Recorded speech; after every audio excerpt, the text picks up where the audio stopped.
Hey everybody, I'm Dr. Joe Borio with Chiropassion Consulting, and we're putting on a webinar here, an event, to describe to you a little bit more about how to attract people in your practice. And when I say people, I want to be more specific, not just with patients, but people that want what it is you have. And if you have the opportunity to, in some way, pre-frame them or pre-screen them, often what it does is it allows you to have a much more efficient office, and it just allows you to have better relationships with those people that walk through the door. So that's certainly what we want to talk about. At the end of this, say 20, 25 minutes, what I want to do is I want to offer everybody a special gift, a way for me to give back to you and certainly offer you more opportunity in the future to develop a bigger, a more successful, happier practice, certainly in a better life. So that being said, let's talk about attracting people to your office. First off, what does that mean? We put a flyer out with a magnet, and kind of to show like a magnet would attract metal, attracting something to your practice. And there's a big meaning behind that. In other words, they're attracted to you as opposed to, I think, what most of us think of bringing people into your practice, that you have to be out there all the time, every day, every weekend, out there at every minute, and that leads to burnout. I mean, I would say that probably the biggest complaint I hear from so many chiropractors, one of the biggest ones, is they don't find that practice is fun. They feel like they're selling it all the time.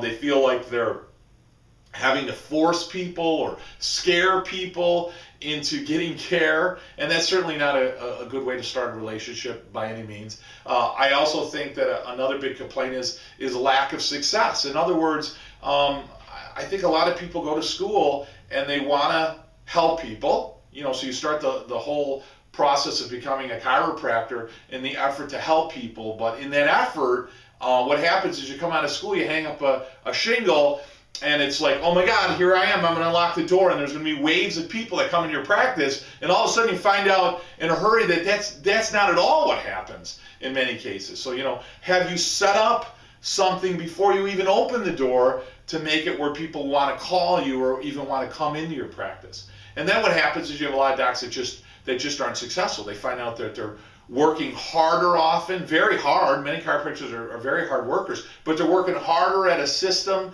that fails them or that really isn't efficient or productive. And then what happens is after a period of time, that return of investment, if you will, that return of effort that you're putting into the practice often just doesn't seem to be a fair one, and then the practice often kind of struggles along. And then we're running into times where everybody knows, not that you need me to spend a whole half hour here describing the challenges, but insurances don't cover or reimburse for chiropractic like they did. And what was once a condition-based practice for many years, unfortunately, that allopathic mindset, that mindset doesn't work either, because if you bring everybody in on a symptom basis, a couple of things are going to happen. I mean, you're guaranteed a couple of things are going to happen. One, they're going to get better with your care, but because they haven't been led to think that you offer anything different, then they leave because they feel great. They love you, but they leave. Hey, doc, you're awesome. I love you. Next time I have this problem, don't worry. You'll be the first one I call. And they exit that way. Or they don't feel better. A period of time goes by. They don't feel worse. They don't feel better. And in some cases, the limit of time you have to help them feel better is the 20 visits or 10 adjustments they get with their insurance carrier, or how much money, free cash they have on hand, or what they just had in their last experience with their last chiropractor, which might have been you. Hey, it got better in 6 times here, it should get better in 6 times or less, or I'm not going to be here anymore, or a whole series of other things, preconceived ideas of what it should get better like and how long it should take. So, you're running into all these challenges, and what's happening is we attract all these people to the practice in a scarcity mindset, meaning like, oh my God, I need more people, I'll take anyone. So then you are less likely to really lead them anywhere. What happens is you start pandering to them, and that's awful. And then what happens is you start attracting the wrong people into the practice. You're just attracting anyone into your practice. And what that does is that guarantees a perpetual need for new people in your practice. So like I started off saying, what happens is you're spending weekend after weekend after weekend, worrying about or concerned about bringing more and more people in, because what's happening, you're bringing them in for a short period of time, they're leaving, and you're constantly having to replenish that. Again, the way that healthcare is handled, especially with chiropractors now, is different. So you're even having to work harder to bring people in, and they don't stay as long. So now you're even having to work harder and harder to bring in more and more people in, only to try to sustain the practice at the same level you had the year before. And that's no fun. That's no fun. And many of you people know what I'm talking about.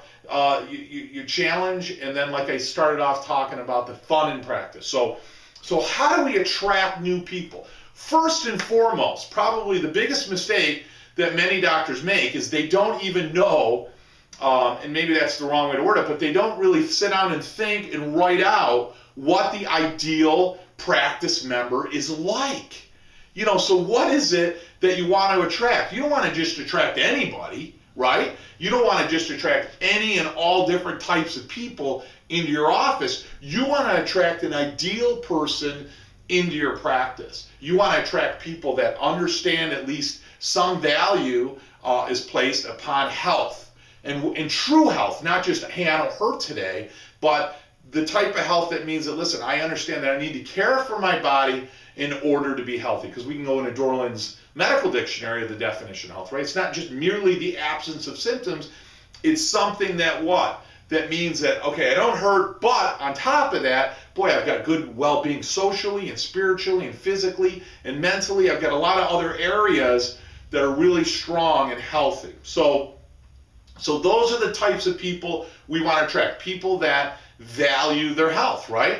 Also, listen, I don't mean to be insensitive, but you have bills to pay, right? You have a mortgage, electric bill, you got marketing to pay. You're probably sitting there watching this on a computer, so you got a computer to buy. You got to provide for your family, and you have to provide for your children and your education and the whole system. So let's be realistic. We don't want to attract people that can't afford your care.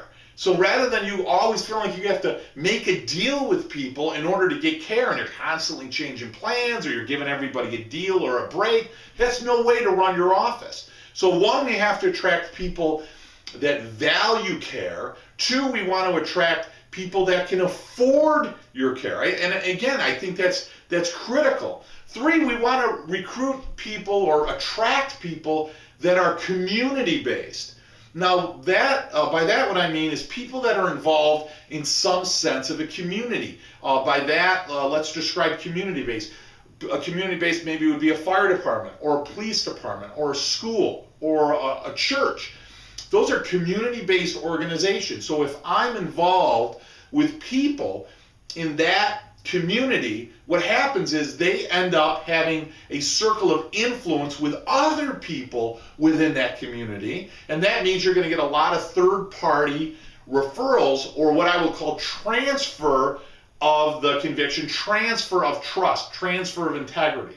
So it makes it very easy for Linda, who's part of your practice now, to go into that community base, that other circle, that other community that she's involved with, and to say, hey, listen, I went to see Dr. Joe Borio. Man, I love his office. You know, he works with children and families, and he's got a nice affordable plan to make care affordable for our entire family and so forth. So she's transferring the conviction, what it is we do, why we do it, because I've educated her on chiropractic, okay, or the nervous system, or subluxation, and how it takes away from the quality of life. And then also that integrity, that character, that trust. She's transferring what she feels for us to other people in that community, which means they automatically come in with that same sense and experience. Even though they haven't experienced yet, they experience it through her. That's critical. That is absolutely critical, because what happens is it saves you from that huge cavern that we all have to pass when we meet somebody on how to develop a relationship. They almost already are what? Attracted. And again, that's that magnet idea. They're attracted to you. Why? Because somebody left your office and said, hey, this person, even though they didn't use these words, this person led me to a higher level of understanding of health, of my nervous system, of what subluxation or an unhealthy spine for some of you, if you're not thinking subluxation based, an unhealthy spine. I think that's a common ground we can all have. Reality is, if your spine's not healthy, you're not as healthy as you can be. I think that's a great place to start, because we've got so many different ideas, which is unfortunate in chiropractic. So what's going to bring us together? If the spine's less healthy, you're less healthy. So that woman leaves, Linda, that example, can leave the practice, share that with other people, and they're much more apt to come in with all of those feelings that she has. They're attracted to you because you've led her. You transferred the conviction, the education in chiropractic care. You've also what? Demonstrated what you do, meaning caring for families. You've appreciated the fact there's financial challenges. Everyone's got financial and time. You've appreciated that. And she's transferred the trust, integrity, that sense of relationship that she has with you to those other people. So again, they're going to be attracted to you. Also, to make yourself attractive, to make yourself, and I don't mean physically attractive, I mean to make yourself bring people in, so many things. I mean, these things can go on for hours. What does your office look like? Do you have a clean office? When you look at it from the outside, do you have your name on the outside sign? Do you have a phone number on the sign? How easy is it for me to contact you? Do you just have chiropractor, or do you have your clinic name and your phone number? What's your office look like on the outside? Does it look welcome? Does it look clean? Are there cigarette butts and ashes and leaves and trash? Or does it look beautiful? If you're in a strip mall, or you're in a section of other businesses, you should stand out to be the best. I should be driving up, park into another business, possibly, look at your office and go, wow, that is beautiful. What the heck is going on over there? That looks gorgeous. That looks beautiful. I'm attracted to that. I want, in a sense, you've put your love or effort into the practice. People are going to be attracted to that. What is it that you talk like? What is it that you dress like? In other words, do you look professional? Does your staff look professional? Do you all wear a uniform? What is it that you're saying as the message of chiropractic? In other words, what is your mission? What is your vision as a practice? Again, what is the ideal person that you want to attract to your office? Everything will cascade, if you will, from that point. An example I often use when I work with clients is the GPS. I have a GPS. If I want to go from point A to point B, the first thing I'm going to do is I'm going to punch in the address. A better way to think about it is the destination. What is the destination that you have with your efforts in order to bring people into your practice? Well, we certainly want somebody, as I said, that values health, that can afford health, that's community-based, and that's going to refer, which really kind of goes into that community-based. Those are some great criteria, and they're not necessarily all of them, but those are the criteria that I want to write down of the ideal person that I want to attract. And then again, if I know that, then I know where my efforts should be placed. I'm going to work much more efficiently in everything I do and say, or how I spend my money, right? My return of investment. Hey, when I run an ad, do I want to run an ad in an impoverished area, or do I want to run an ad in an area that certainly is going to circulate amongst people that have a higher level of education and that can afford care? I think that's more important. Now listen, that doesn't mean that those people that don't have money, or certainly that people are less educated, don't need chiropractic care, wouldn't greatly benefit from care. But that's not how you're going to run your practice. If that's something that you feel is a need in your heart, by all means, as I've done, you can do mission trips. You can certainly go to areas in your community that are underserved and volunteer your time. So I'm not saying ignore those people. I'm not saying they don't need care and they're not important either. But we got to step back for a minute and say, wait, we're also running a practice and a business. And as a result, in order to be successful, in order for me to help somebody, I have to make money in order to pay for this institution or this entity. So we got to get over that complex that we have often, that we want to help people and that's everybody out there. No. We want to help people, and we certainly want to help everybody that's out there. But when it comes to running the business or the practice, that practice has to be successful. And in order to be successful, you have to bring in people that certainly, like I said, can refer, that are community-based,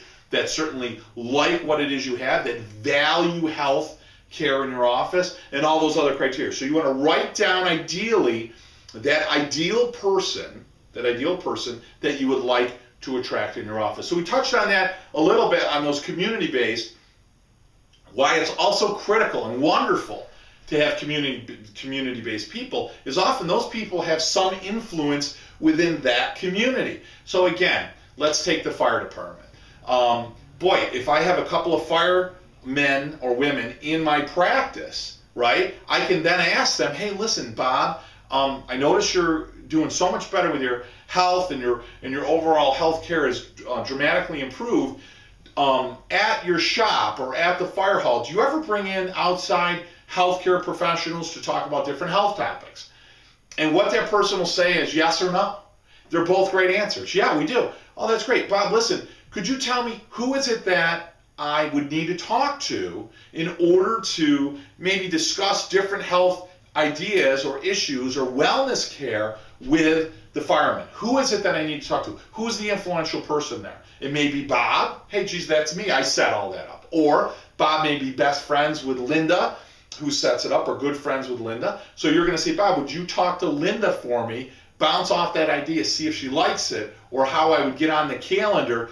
After you talk to her, I'm going to check back with you, then I'm going to call Linda. If Linda's receptive of it, then certainly Bob's already talked to her. I'm not going to get caught up in the filter, so I can't, there's a barrier in order to talk to her. Now I can get through to her, I can talk to her, and I'm going to talk to her immediately about setting up a talk or 2 talks or 3 talks with that fire hall, or maybe if you're in a big community, you might have 6 or 7 fire halls. I mean, we're in Syracuse and we've got 6. If you're in Chicago, New York City, my God, you're going to have 100 of them. So you could possibly have that circle, that 3-mile demographic where you're going to attract, a large number of your people, usually 3 to 6 mile radius from outside your practice. You'll know, hey, that's where I'm going to put my efforts.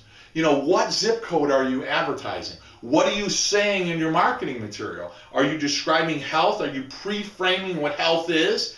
Even though there may be symptoms related to the absence of health, right? And that's okay, right? We understand that sickness and disease often leads to symptoms. It's not the first sign of the disease, but it certainly leads to that. So if you need to or feel the need to describe or discuss some of that, can you then pre-frame them with the idea that, hey, you were sick years before you ever felt sick. This is what we look for. This is what we do. This is the best way to care for you now. This is certainly the best way to care for your family so they don't end up like you. Hey, these are some opportunities or options to come in and get checked in our office. This is what we do. Do you have pictures of children and families? Do you have baby pictures in your office? Do you have photographs rotating on a TV of children and babies? Do you do videos of babies that you adjust?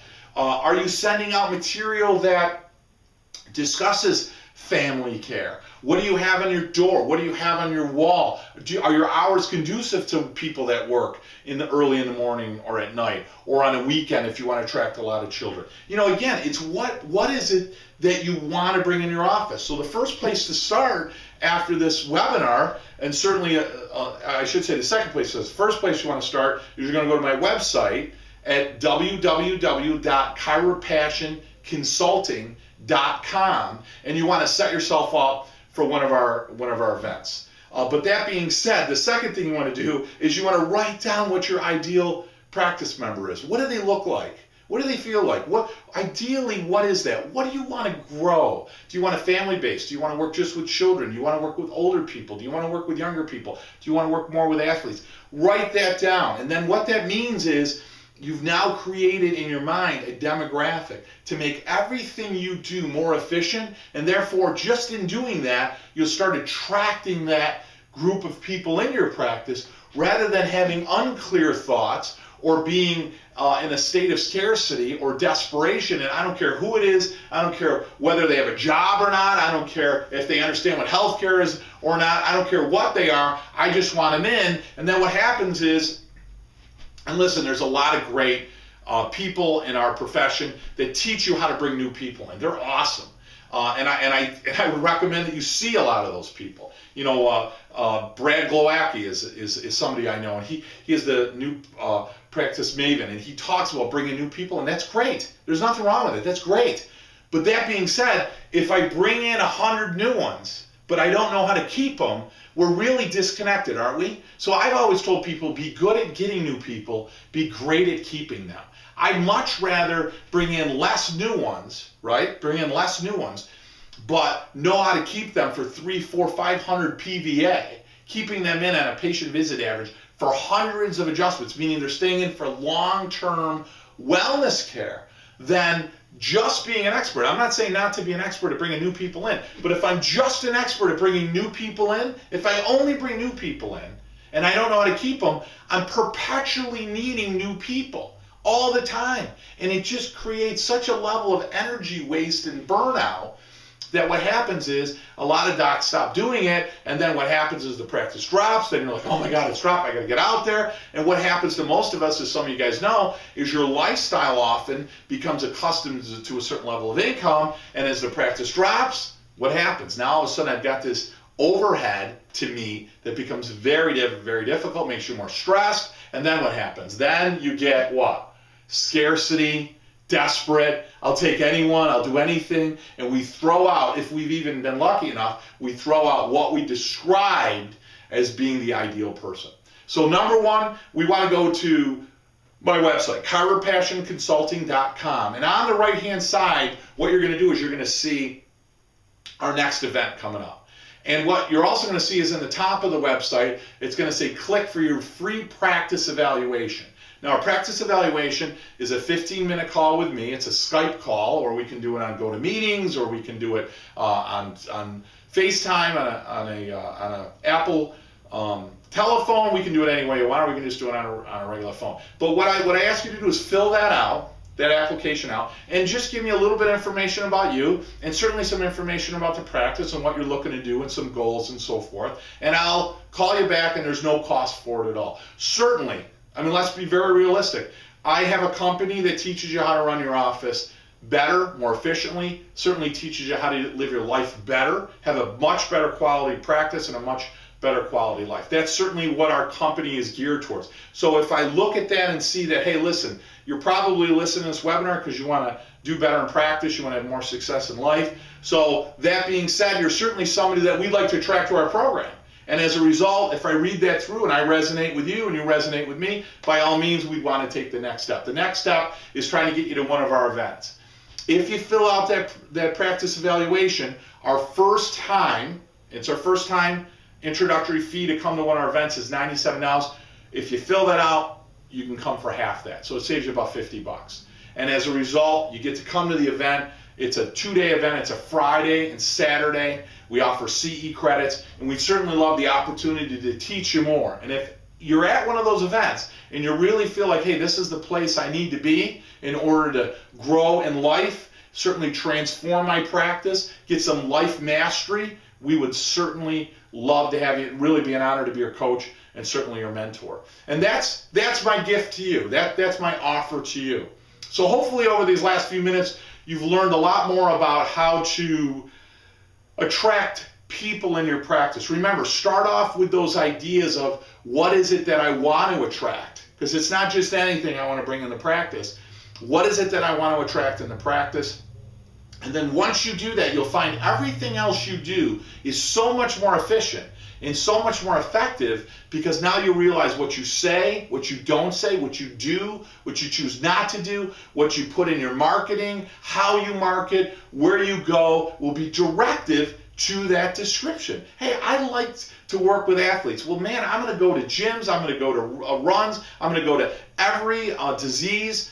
Typically has a fundraiser event. So whether they're marathons or so forth, I can work towards it. If you like to work towards older people, you want to look for more of those geriatric events and situations. In marketing, geez, when I market, I don't want to just put it in the newspaper. What newspapers are specific to that demographic? How can I send out a press release to those specific people? How can I look for those clubs to get in front of those clubs and discuss it with those people? And again, that comes down to what's in your office. If you attract some of those people in your practice, they themselves are part of that community, and they will automatically attract other people because they tend to hang out with people of like what? Activities, styles, behavior, income, and so forth. So they'll tend to attract those people right into the practice.